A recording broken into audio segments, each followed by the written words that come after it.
माता सीता कौन थी? माता सीता का रहस्य। हमने रामायण में देवी सीता के बारे में जाना कि वो भूमि से निकली थी और धरती माता की पुत्री थी जो बाद में राजा जनक की पुत्री कहलाई थी। लेकिन आज हम आपको बताने जा रहे हैं कि माता सीता असल में दशानन रावण पुत्री थी। वास्तव में सीता रावण और मंदोदरी की बेटी थी। इसके पीछे बहुत बड़ा कारण थी वेदवती। सीता वेदवती का पुनर्जन्म जन्म थी। वेदवती एक बहुत सुंदर, सुशील धार्मिक कन्या थी, जो कि भगवान विष्णु की उपासक थी और उन्हीं से विवाह करना चाहती थी। अपनी इच्छा की पूर्ति के लिए वेदवती ने कठिन तपस्या की। उसने सांसारिक जीवन छोड़ स्वयं को तपस्या में लीन कर दिया था। वेदवती उपवन में कुटिया बनाकर रहने लगी। एक दिन वेदवती उपवन में तपस्या कर रही थी। तभी रावण वहां से निकला और वेदवती के स्वरूप को देख उस पर मोहित हो गया और उसने वेदवती के साथ दुर्व्यवहार करना चाहा, जिस कारण वेदवती ने हवन कुंड में कूदकर आत्मदाह कर लिया और वेदवती ने ही मरने से पूर्व रावण को श्राप दिया कि वो खुद रावण की पुत्री के रूप में जन्म लेगी और रावण की मृत्यु का कारण बनेगी।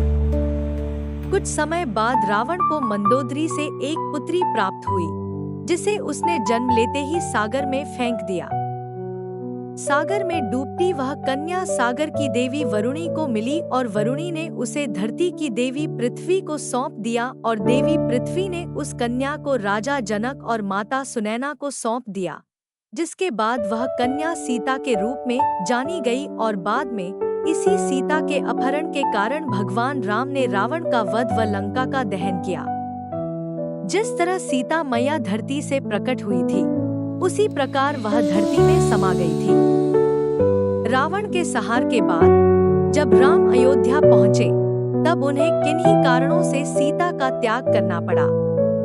उस समय सीता ने अपना जीवन वाल्मीकि ऋषि के आश्रम में व्यतीत किया और 2 सुंदर राजकुमार लवकुश को जन्म दिया। राम इस बात से अनभिज्ञ थे कि उनकी 2 अतिबलशाली संतान हैं। जब राम ने अश्वमेध यज्ञ के लिए अपने अश्व को छोड़ा, तब इन दोनों राजकुमारों ने उस अश्व को पकड़ लिया और कहा कि अपने राजा को बोलो कि हमसे युद्ध करे। लवकुश भी अपने जन्म के रहस्य को नहीं जानते थे। लवकुश के साथ हनुमान जैसे सभी योद्धाओं ने युद्ध किया, लेकिन कोई उनसे जीत नहीं पाया।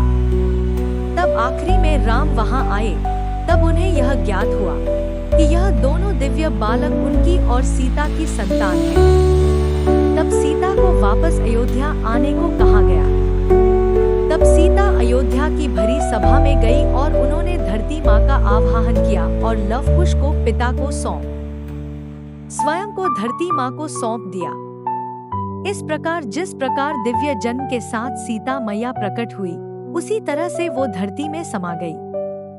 सीता मैया एक दिव्य स्वरूप मानी जाती हैं। इसलिए कहते हैं कि जब रावण उनका अपहरण करने आया था, उसके पहले ही सीता के वास्तविक शरीर को अग्निदेव को सौंप दिया गया था, क्योंकि अगर रावण वास्तविक सीता को बुरी निगाह से देखता तो उसे देखकर ही भस्म हो जाता।